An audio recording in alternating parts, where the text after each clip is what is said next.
प्यारे छात्रों नमस्कार। मैं डॉक्टर प्रदीप आचार्य। आप सबने मुझे दूरदर्शन पर जरूर देखा होगा। आपकी 12वीं कक्षा का इतिहास का ये पेपर है, 70 नंबर का रहेगा। 3 घंटे आपको बैठना है। 32 नंबर के तो वस्तुनिष्ठ प्रश्न रहेंगे, जिसमें खाली स्थान, ऑप्शनल क्वेश्चंस, सही जोड़ियाँ आदि आदि रहेंगे। बाकी अति लघु उत्तरीय 2 अंक के रहेंगे, जिसमें 30 शब्दों में लिखना है, लघु उत्तरीय में 75 शब्दों में और 120 शब्दों में लिखना है आपको विश्लेषणात्मक प्रश्न। आइए पहला ही सही विकल्प चुनिए। क्वेश्चन देखना शुरू करते हैं। क्वेश्चन शुरू करने से पहले एक ये है कि इस चैनल पर आपको सब्सक्राइब करने के बाद बहुत सारी हेल्प्स मिलने वाली है, जैसे 12th के बाद कौन सा विषय लें, क्या जॉब आप कर सकते हैं, क्या आपको कोई स्कॉलरशिप कहीं से मिल सकती है, सारे सॉल्यूशन इसके माध्यम से आपको मिलेंगे। तो बिना किसी अब चर्चा के आइए शुरू करते हैं। स्कॉलरशिप आदि कहाँ कहाँ से आप ले सकते हैं, कहाँ कहाँ का आपको फॉर्म भरना पड़ेगा, आप अपने मन से फॉर्म भर सकते हैं कि नहीं, बेहतरीन टीचर्स कहाँ से मिले, वो इस चैनल पर आपको जानकारी धीरे धीरे मिलती रहती है। तो इसको सब्सक्राइब करें और फॉरवर्ड करें। पहला क्वेश्चन, सिकंदर का भारत में आक्रमण कब हुआ? हाँ, ये ध्यान रखें, ये मॉडल पेपर है, इसलिए अपना खुद को जजमेंट करना है कि आपको कितना आता है। सिकंदर का भारत में आक्रमण हुआ 327 ईस्वी पूर्व, यही सही है। 327 ईस्वी पूर्व लगभग में हुआ था। पहले ऑप्शन सही। दूसरा, मौर्य साम्राज्य का अंत कब माना जाता है? मौर्य साम्राज्य का अंत 185, 250, 150 ईस्वी या 250।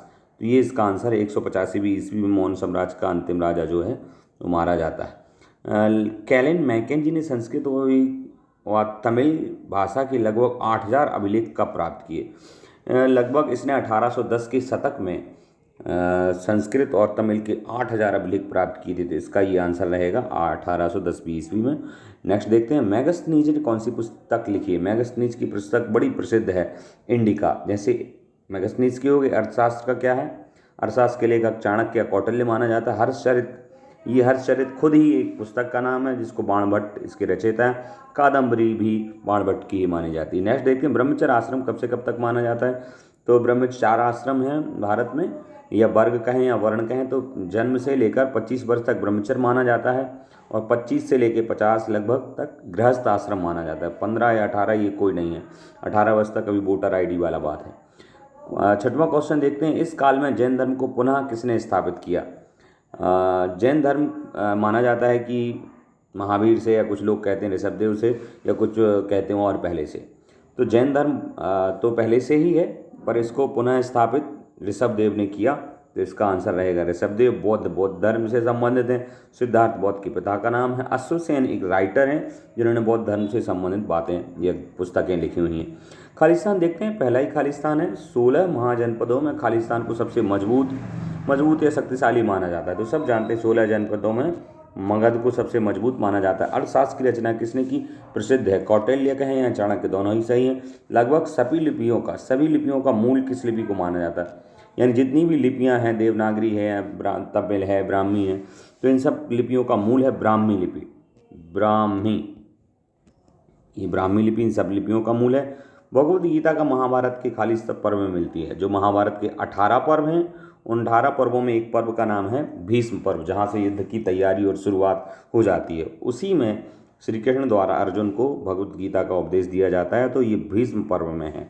नेक्स्ट क्वेश्चन देखते हैं, राजा की सेवा के बदले दिया जाने वाला मूल्य या कीमत खालिस्तान कहलाता है। वो क्या है? तो वो कर कहलाती है, टैक्स जिसे हम देते हैं। नेक्स्ट, देवगढ़ वर्तमान में किस प्रदेश में है? देवगढ़ एक ऐतिहासिक स्थल है, जहाँ पर इतिहास पुरातत्व के कुछ प्रमाण मिलते हैं। तो ये उत्तर प्रदेश में है, ललितपुर जिले के आसपास। त्रिपिटक खालिस्तान धर्म से संबंध। 3 पिटक प्रसिद्ध हैं, बौद्ध धर्म में है, तो ये त्रिपिटक आंसर रहेगा, बौद्ध धर्म से संबंधित। सही जोड़ियाँ बनाते हैं। आइए देखते हैं। वीडियो वैसे लंबा हो रहा है और समय बहुत कम है, तो फटाफट इसको देखते हैं, फिर अगले वीडियो में आपको और देने वाला हूँ, क्योंकि अपडेट होने में टाइम लगता है। शुंग वंश की स्थापना या शुंग वंश का राजा आदि का नाम इसमें कहीं होगा। कनिष्क, पुष्यमित्र। शुंग वंश का पुष्यमित्र से बनेगा। कुषाण का कनिष्क से बनेगा, बिल्कुल। अष्टाध्यायी पुस्तक का नाम, जिसकी रचना संस्कृत की व्याकरण है और इसकी रचना पाणिनि ने की थी, जिसकी पाणिनि से बनेगी। प्रयाग प्रशस्ति प्रयाग से संबंधित है, इसमें संस्कृत में ये लिखी गई है और हरिसेन इसके बारे में है लिखी। बुद्ध की पूर्व जन्म की कथाएं क्या कहलाती हैं? तो वो प्रसिद्ध हैं, आप जातक कथाएं प्रसिद्ध हुई। संस्कार 16 होते हैं, जन्म से लेकर के मृत्यु तक 16 संस्कार होते हैं, तो वो हो गए। अब एक वाक्य में आपको उत्तर देना है, तो आइए देखते हैं पहला ही क्वेश्चन क्या है।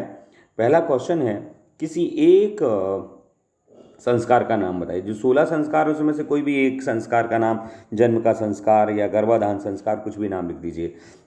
या ब्रह्मचर्य आश्रम में जाते समय होता है उपनयन संस्कार। बुद्ध चरित्र के लेखक कौन है? सब जानते हैं, सुसेन है। अश्व चांडाल के रूप में जन्म लेने वाले का नाम बताइए। एक जो बौद्ध सन्यासी हुए हैं, माना जाता है कि उन्होंने चांडाल के रूप में जन्म लिया था, तो बताना है। यूनानी राजदूत, बड़े सरल क्वेश्चन है। बाणभट्ट की रचना का नाम। अल बरूनी कौन थे? राजा चक्रवर्ती राजा कौन होता है? बड़े सरल